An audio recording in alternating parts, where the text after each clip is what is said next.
कि सांसद अपनी कलम से अब सारी व्यवस्थाएं बना लिया, विधायक अपनी बना लिया और कार्यपालिका अपने लिए बना लिया, तो जनता को क्या दिया आपने? नहीं होने जा रहा है, भ्रष्टाचार नहीं दूर होने जा रहा है। राष्ट्र की जो समस्या मुँह बाए खड़ी हुई है, चाहे किसान हो, चाहे बेरोजगार हो, चाहे महिला हो, ये चुनाव से समस्या का समाधान नहीं होने जा रहा है। हाँ, जरूरी ये है कि जो अरबों खरबों रुपए इस व्यवस्था में खर्च होने जा रहा है, कुछ समय के लिए संसद विधानसभा निलंबित रखो और ये पैसा मूलभूत ढांचे पर खर्च करो, जो शिक्षा पर खर्च करो, स्वास्थ्य पर खर्च करो, विकास पर खर्च किया। हम योगी महोदय ने गौरक्षा का हजारों साढ़ घूम रहे हैं, हम लोगों की फसलें चढ़ कर दिया, ना जाने कितनों की जान ले लिया। सोचो। और सुनिए, हमारा संदेश पहुंचा दीजिए मुख्यमंत्री महोदय को। तुम स्लॉटर हाउस चलाते हो, लाखों पशुओं को कटवाने का अनुमति देते हो।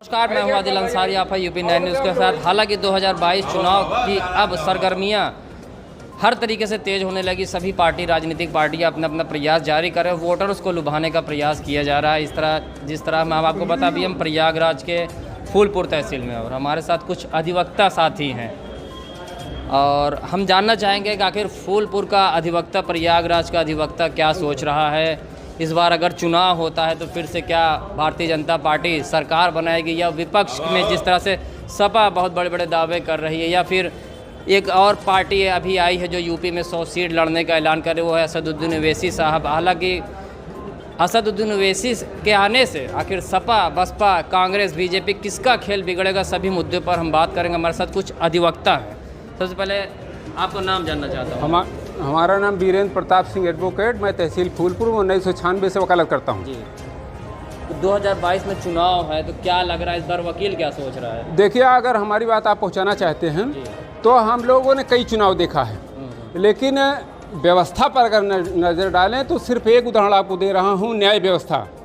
अब तक जितने भी मुकदमे दाखिल हुए हैं देश की अदालतों में, उसमें से 80% मुकदमों का निस्तारण आज तक नहीं हुआ। अर्थात जनता, हमारे देशवासियों को न्याय देने में हमारी न्याय प्रक्रिया पूरी तरह से विफल रही है। इसी तरह से हर क्षेत्र में आप उठा के देख लीजिए, चाहे बेरोजगारी की समस्या हो, चाहे भ्रष्टाचार की समस्या हो, और चाहे अन्य विषय भी जोड़ लीजिए, तमाम सारी समस्याएं से देश जूझ रहा है। हमारे हुक्मरान समस्या की समाधान करने में पूरी तरह से विफल है। अब न्याय को ले लीजिए, तहसील फूलपुर में वकालत करता हूँ। 1996 में हमारे यहाँ 8 अधिकारियों का पद सृजित किया गया। 8, 4 नायब तहसीलदार, 2 तहसीलदार, 2 उप जिलाधिकारी। आज हालात ये है कि मात्र 2 अधिकारी हैं हमारे यहाँ, हज़ारों लोग आते हैं। तो इसको किसकी नाकामी मानते हैं? ये नाकामी व्यवस्थापकों की है। सभी सरकारों ने हमारे साथ सौतेला व्यवहार किया हो, चाहे जो क्षेत्र हो, और अपने लिए काम किया है। आप देख रहे हो ना कि सांसद अपनी कलम से अब सारी व्यवस्थाएं बना लिया, विधायक अपनी बना लिया और कार्यपालिका अपने लिए बना लिया, तो जनता को क्या दिया आपने? आप तो अरबपति हो गए। कितनी संपदा देश के हुक्मरानों के पास है, उसके देने की उसमें साहस नहीं है। वो जनता के सामने रख सकता है क्या? उसमें हिम्मत है क्या? सांसद क्या नहीं, जैसे अभी चुनाव होने वाला फिर से यूपी में 2022 का, तो इस बार जनता क्या सोच रही है या फूलपुर के वकील क्या सोच रहे हैं? देखिए, कुल मिला के ये है कि बहुत सारा चुनाव हम लोग दे, जो परिणाम कल था वही आज भी होगा। इन चुनावों से देश का कायाकल्प होने नहीं जा रहा है। ये न्यायपालिका में सुधार नहीं होगा, बेरोजगारी समस्या का समाधान नहीं होने जा रहा है, भ्रष्टाचार नहीं दूर होने जा रहा है। राष्ट्र की जो समस्या मुँह बाए खड़ी हुई है, चाहे किसान हो, चाहे बेरोजगार हो, चाहे महिला हो, ये चुनाव से समस्या का समाधान नहीं होने जा रहा है। हाँ, जरूरी ये है कि जो अरबों खरबों रुपए इस व्यवस्था में खर्च होने जा रहा है, कुछ समय के लिए संसद विधानसभा निलंबित रखो और ये पैसा मूलभूत ढांचे पर खर्च करो, जो शिक्षा पर खर्च करो, स्वास्थ्य पर खर्च करो, विकास पर खर्च करो। जो अरबों भारी भरकम ये पैसा इन पर क्यों खर्च किया जा रहा है? आप देख रहे हो ना, जितना बजट अलॉट होता है विकास कार्यों के लिए, आधा इनकी जेब में वापस जाता है। अब खुले में कहा जा सकता है, मैं नहीं कह रहा हूँ। सोमनाथ चटर्जी लोकसभा के अध्यक्ष हुआ करते थे, उन्होंने कहा अगर मेरी बस चले तो मैं जो बजट सांसदों का ये अलाउ हो रहा है इसको मैं बंद कर दूं। इसका दुरुपयोग तुम कर रहे हो, मैं नहीं कह रहा हूँ। ये सोमनाथ चटर्जी जी के उनका स्टेटमेंट बता रहा हूँ। मित्रों, इस चुनाव से कुछ भी होने लेने जा रहा है। राष्ट्र का आपने बात कही, राष्ट्र का कायाकल्प नहीं होने जा रहा है, सिर्फ महंगाई बढ़ेगी, अपव्यय होगा, इसके सिवा और कुछ नहीं मिलने जा रहा। महंगाई तो बढ़ रही है। महंगाई बढ़ेगी, कौन रोकेगा? वो जो हुक्मरान है वो रोकेगा कि हम रोकेंगे? किसान रोकेगा? मैं तो न्याय की मांग कर रहा हूँ कि तहसील में अधिकारियों की नियुक्ति करो। हमको 8 अधिकारी चाहिए, उसी तरह से ना जाने कितने पद खाली हमारे यहाँ, हमारे क्षेत्र के ना जाने कितने हमारे भाई आते हैं, ना जाने कितने फरियादी आज यहाँ आते हैं, कोई सुनने वाला नहीं है। आज तहसील में सिर्फ तहसीलदार महोदय आए हैं और कितनी समस्याओं का समाधान करेंगे ये माशा अल्लाह जाने। ना जाने कितनी पत्रावलियाँ न्यायालय में विचाराधीन हैं, कोई सुनने वाला है क्या? अब कोई सुनने वाला नहीं। राष्ट्र की कैसे इसमें बदलाव, राष्ट्र की जनता के हुक्मरानों के यहाँ दरवाजे बंद हैं। सुनिए, एक फरमान जारी किया हम योगी महोदय ने गौरक्षा का, हजारों सांड घूम रहे हैं, हम लोगों की फसलें चढ़ कर दिया, ना जाने कितनों की जान ले लिया। सोचो। और सुनिए, हमारा संदेश पहुंचा दीजिए मुख्यमंत्री महोदय को। तुम स्लॉटर हाउस चलाते हो, लाखों पशुओं को कटवाने का अनुमति देते हो कि नहीं देते हो? अगर जरा सा भी दया जिंदा हो तो स्लॉटर हाउस बंद कर दो, नंबर 1। दूसरी चीज, नैतिकता जिंदा हो तो शराब के जो ठेके बढ़ा रहे हो इसको बंद कर दो। शराब यानी जहर बेच करके हमारे जीवन के मूल्य पर तुम पैसा कमाना चाहते हो। पैसा अगर क्यों अपव्यय कर रहे हो? 43 अरब रुपया माघ मेले पर खर्च हुआ था, धर्म के नाम पे अरबों रुपया खर्च हो रहा है, क्यों हो रहा है? उससे कौन सा विकास होने जा रहा है भाई? विकास तो भाई न्यायपालिका से होगा ना, न्याय दो ना इनको, स्वास्थ्य के ढांचा सुधारो ना। अब कोरोना जहाँ तक है ना, कोरोना हमारा ओपिनियन है, कोरोना एक अफवाह है। क्यों? इसलिए अफवाह है कि उसका लक्षण है सर्दी, जुकाम, बुखार और गले में खराश।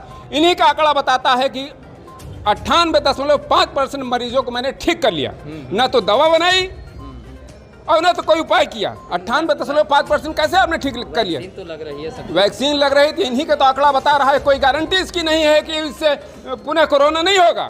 अगर सर्दी जुकाम बुखार है तो सीजनल बीमारी है और सदियों से चली आ रही, कौन सा उपाय करने जा रहे हो यार? मुल्क को चूतिया बना रहे हो। सारे हमारे उद्योग धंधे राष्ट्र के बंद हैं, जीडीपी कहाँ चली गई बोलो? आखिर आप भी तो हमारे देश के ही रहने वाले हो। सारे लोग संदेश पहुंचाओ ना भाई, सब लोग मिलकर काम करोगे तब तो होगा कि पार्टियों पर छोड़ या अधिकारियों पर दूसरों पर छोड़ देने से समस्या का समाधान नहीं होने जा रहा है। सारे लोग कमान संभालो इस मुल्क की, तब देश की रक्षा होगी। अच्छा, हम चलते हैं दूसरे वकील साहब। अच्छा, ये पहले आप ये बताइए, देखिए मैं पूछ रहा हूँ, अभी हमारे साथ और भी लोग हैं और भी अधिवक्ता हैं जो फूलपुर तहसील के। क्या नाम है सर आपका? मेरा नाम जगतपाल पटेल।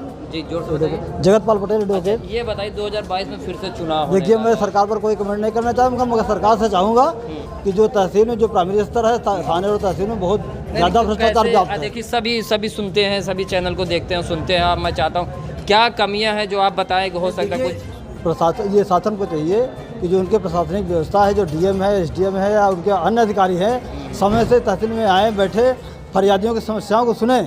मगर ऐसा कुछ नहीं होता है। फरियादी यहाँ आता है, दिन भर घूमता है और चला जाता है फिर वापस। तो मैं चाहूँगा सरकार से कि इस पर गौर करे और समस्याओं का निराकरण कराए।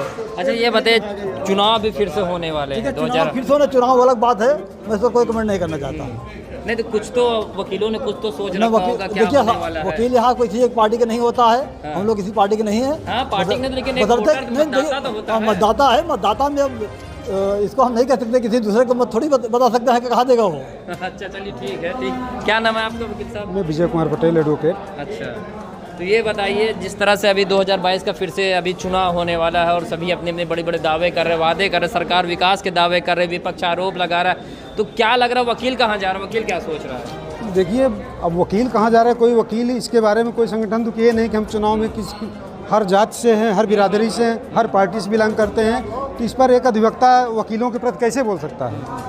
नहीं, देखिए, आप वकील जो समाज जागरूक समाज है, अधिवक्ता है, लोगों के न्याय दिलाता है, सबके साथ खड़ा रहता है, तो आखिर आप लोग की जो भूमिका होती है उससे जनता भी प्रेरित होती है।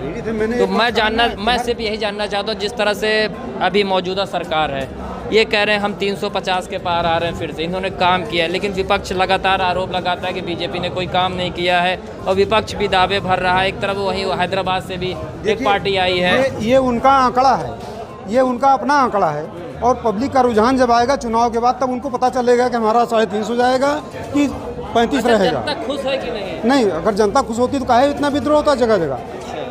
जनता अगर खुश होती है तो विद्रोह जगह जगह क्यों होता? क्यों विपक्ष इतना ऊपर था? क्या नाम है सर आपका? श्रीकृष्ण मिश्रा। अच्छा सर, क्या लग रहा है 2022 में चुनाव होने वाला है, आखिर फूलपुर का अधिवक्ता क्या सोच रहा है? फूलपुर का अधिवक्ता मत करेंगे भाई, जो जिस पार्टी से बिलोंग करता है वहाँ पर करेगा। और लग रहा है पुनः लौटेंगे योगी जी, उसमें कोई संदेह नहीं है। अच्छा, जिस तरह से लगातार भाजपा सरकार दावे कर दी, बड़े बड़े विकास के दावे, हर जगह सड़कें बनवा दी, प्रयागराज पूरा बदल गए, स्मार्ट सिटी बन गई, हर जगह रोड बन गया, आवास मिल रहा है, कॉलोनी मिल रही है, बहुत सारी चीज़ें हैं, उज्ज्वला गैस योजना की तरह लोगों को लाभ मिल रहा है, लेकिन विपक्ष तो आरोप लगाता है, विपक्ष कहता है कि कुछ नहीं मिला सब। काम ही है आरोप लगाना। विपक्ष का तो काम ही है आरोप लगाना। फिलहाल भाजपा बहुत अच्छा काम कर रही है और पुनः सत्ता में लौटेगी। पुनः लौटेगी। जी। अच्छा, हमारे साथ और भी कुछ लोग, अब इनसे भी बात करते हैं। भैया क्या नाम है आपका? ये एडवोकेट जबर सिंह। अच्छा, तो क्या लग रहा है 2022 में क्या होने वाला है? राजनीति के बारे में बहुत विशेष बता नहीं सकता हूँ। अच्छा, ठीक है, राजनीति के बारे में बताने से आप भी जिम्मेदार हैं, एक अधिवक्ता भी हैं और मतदाता भी हैं।